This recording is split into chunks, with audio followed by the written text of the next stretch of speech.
Part 2, Ernest Hemingway, A Clean, Well-Lighted Place. Chapter 5, Tone and Style. Ernest Hemingway, born in 1899, died in 1961, born in Oak Park, Illinois, bypassed college to be a cub reporter. In World War I, as an 18-year-old volunteer ambulance driver in Italy, he was wounded in action. In 1922, he settled in Paris, then a swarm with writers. He later recalled that time in A Movable Feast of 1964. Hemingway won swift acclaim for his early stories, In Our Time, 1925, and for his first, perhaps finest novel, The Sun Also Rises. In 1926, portraying a lost generation, post-war American drifters in France and Spain, for whom the bell tolls of 1940 depicts life during the Spanish Civil War. Hemingway became a celebrity, often photographed as a marlin fisherman or a lion hunter. A fan of bullfighting, he wrote 2 nonfiction books on the subject, Death in the Afternoon, 1932, and The Dangerous Summer, posthumously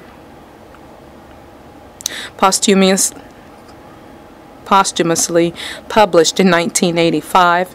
After World War II, with his 4th wife, journalist Mary Welsh, he made his home in Cuba, where he wrote The Old Man and the Sea of 1952.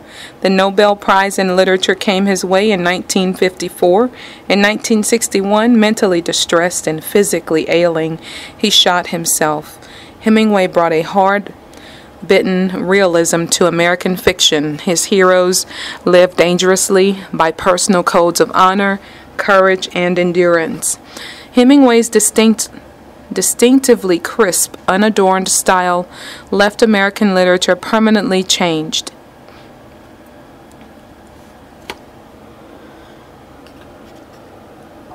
It was late, and everyone had left the cafe except an old man who sat in the shadow the leaves of the tree made against the electric light.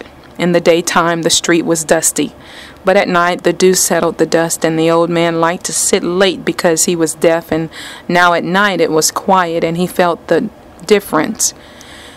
The 2 waiters inside the cafe knew that the old man was a little drunk, and while he was a good client, they knew that if he became too drunk, he would leave without paying, so they kept watch on him. Last week he tried to commit suicide, one waiter said. Why? He was in despair. What about? Nothing. How do you know it was nothing? He has plenty of money. They sat together at a table that was close against the wall near the door of the cafe and looked at the terrace, where the tables were all empty except where the old man sat in the shadow of the leaves of the tree that moved slightly in the wind. A girl and a soldier went by in the street. The street light shone on the brass number on his collar. The girl wore no head covering and hurried beside him. The guard will pick him up, one waiter said. What does it matter if he gets what he's after? He had better get off the street now. The guard will get him. They went by 5 minutes ago. The old man, sitting in the shadow, rapped on his saucer with his glass. The younger waiter went over to him. What do you want? The old man looked at him. Another brandy, he said. You'll be drunk, the waiter said. The old man looked at him. The waiter went away. He'll stay all night, he said to his colleague. I'm sleepy now. I never get into bed before 3 o'clock. He should have killed himself last week. The waiter took the brandy bottle and another saucer from the counter inside the cafe and marched out to the old man's table. He put down the saucer and poured the glass full of brandy. You should have killed yourself last week, he said to the deaf man. The old man mentioned with his finger. A little more, he said. The waiter poured on into the glass so that the brandy slopped over and ran down the stem into the top saucer of the pile. Thank you, said the old man. The old man said. The waiter took the bottle back inside the cafe. He sat down at the table with his colleague again. He's drunk now. He's drunk every night.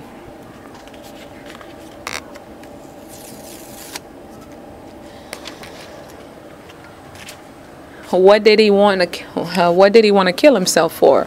How should I know? How did he do it? He hung himself with a rope. Who cut him down? His niece. Why did they do it? Fear for his soul. How much money has he got? He's got plenty. He must be 80 years old. Anyway, I should say he was 80. I wish he would go home. I never get to bed before 3 o'clock. What kind of hour is that to go to bed? He stays up because he likes it.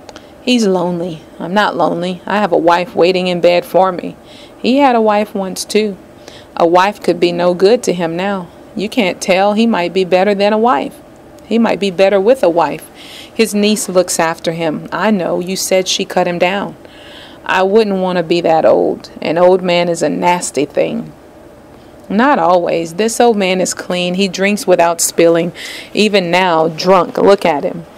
I don't want to look at him. I wish he would go home.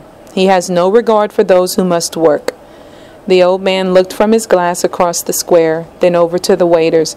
Another brandy, he said, pointing to his glass. The waiter, who was in a hurry, came over.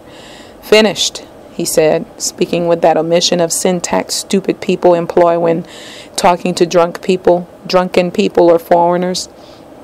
No more tonight. Close now. Another, said the old man. No, finished. The waiter wiped the edge of the table with the towel and shook his head. The old man stood up, slowly counted the saucers, took a leather coin purse from his pouch and paid for the drinks, leaving half a pencetta tip. The waiter watched him go down the street, a very old man walking unsteadily but with dignity. Why didn't you let him stay and drink? The unhurried waiter asked. They were putting up the shutters. It is not 2:30. I want to go home, to bed. What is an hour? More to me than to him. An hour is the same. You talk like an old man yourself. He can buy a bottle and drink at home. It's not the same. No, it is not, agreed the waiter with the wife. He did not wish to be unjust. He was only in a hurry. And you have no fear of going home before the usual hour? Are you trying to insult me? No, hombre, only to make a joke. No, the waiter, who was in a hurry, said, rising from pulling down the metal shutters.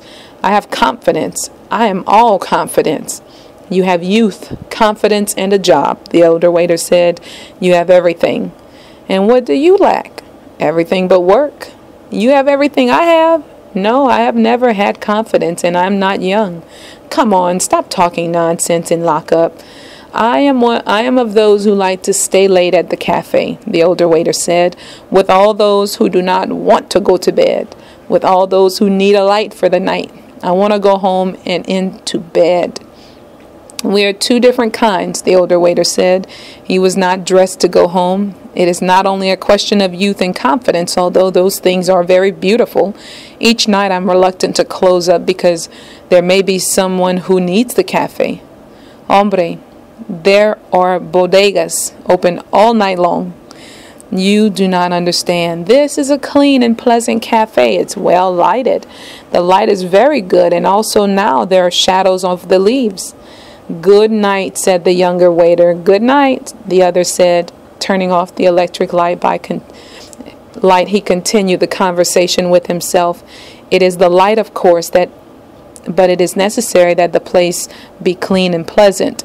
You do not want music. Certainly you do not want music.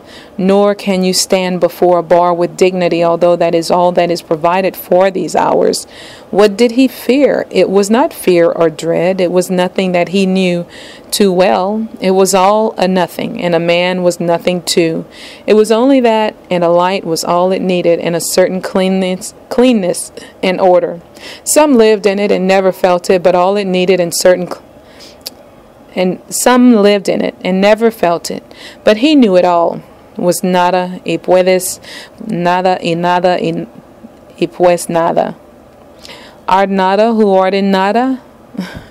Nada be thy name, thy kingdom nada, thy will be nada in nada as it is in nada.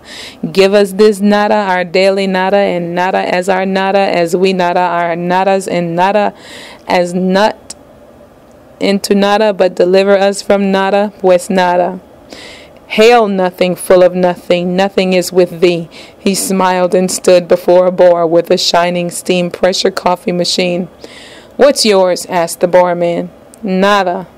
Otro loco más, said the barman and turned away. A little cup, said the waiter. The barman poured it for him. The light is very bright and pleasant, but the bar is unpolished, the waiter said. The barman looked at him but did not answer. It was too late at night for conversation. You want another copita? The barman asked. No, thank you, said the waiter and went on. He disliked bars and bodegas. A clean, well-lighted cafe was a very different thing. Now, without thinking further, he would go home to his room. He would lie in the bed and finally, with daylight, he would go to sleep. After all, he said to himself, it is probably only insomnia. Many must have it.